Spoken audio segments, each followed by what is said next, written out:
మీరు చూస్తున్నారు కదా, పవన్ కళ్యాణ్ జగన్ కాళ్ళు పట్టుకుంటున్నట్లు, జగన్ చేయి పైకి పెట్టి ఆశీర్వదిస్తున్న ఫోటోలు.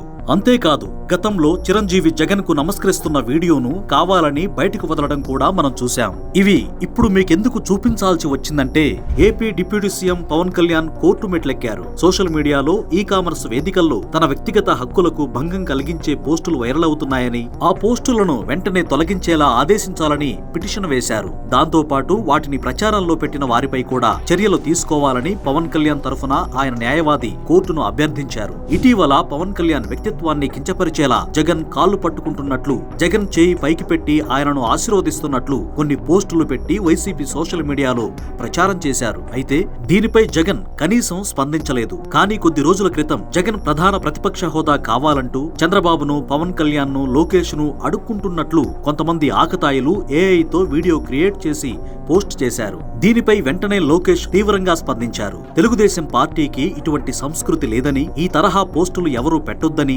ఎవరిని వ్యక్తిగతంగా కించపరచొద్దని పార్టీ శ్రేణులను తీవ్రంగా హెచ్చరించారు. అంతేకాదు, ఆ వీడియో ఉన్న పోస్టులను కూడా వెంటనే డిలీట్ చేయించారు. కానీ జగన్ మాత్రం స్పందన లేకుండా ఉన్నారు. వ్యక్తిగతంగా ఈ విషయంలో జగన్, లోకేష్ మధ్య ఎంత తేడా ఉందో మనం అర్థం చేసుకోవచ్చు. ఇన్ని జరుగుతున్నా అధికారంలో కూటమి ప్రభుత్వమే ఉంది కదా, చర్యలు మీరే తీసుకోవచ్చు కదా అనే సందేహం అందరికీ వస్తుంది. అయితే ప్రతి చిన్న విషయానికి ప్రభుత్వం స్పందిస్తే వ్యతిరేకత వస్తుంది. సరిగ్గా జగన్ కు కావాల్సింది కూడా ఆ వ్యతిరేకతే. అందుకే అలాంటి వ్యతిరేకత రాకూడదనే ఉద్దేశంతోనే పవన్ కళ్యాణ్ కోర్టుకు వెళ్లారు. ఏదో వంకతో రాష్ట్ర వ్యాప్తంగా అల్లర్లు సృష్టించడం కోసం జగన్ ప్రయత్నిస్తున్నారు. అల్లర్ల కోసమే రౌడీ షీటర్ బోరుగడ్డ అనిల్ కుమార్ ను బెయిలిప్పించి మరీ జగన్ బయటకు తెచ్చారు. పవన్ కళ్యాణ్ ను రెచ్చగొట్టడం ద్వారా కుల విద్వేషాల కోసం ప్రయత్నిస్తున్నారు. పవన్ కళ్యాణ్ ను ఎన్ని రకాలుగా ఇబ్బంది పెట్టాలో అన్ని రకాలుగా ఇబ్బంది పెడుతున్నప్పటికీ చాలా సహనంతో పవన్ వాటిని అధిగమించుకుంటూ వస్తున్నారు. డిప్యూటీ సీఎం గా ఈ పోస్టులు పెట్టిన వారిని పట్టుకోవడం, శిక్షించడం ఆయనకు చిటికలో పని. కానీ చట్టం ప్రకారం వెళ్లాలనే ఉద్దేశంతో కోర్టుకు వెళ్లారు. జగన్ లాంటి రాజకీయ నేతలకు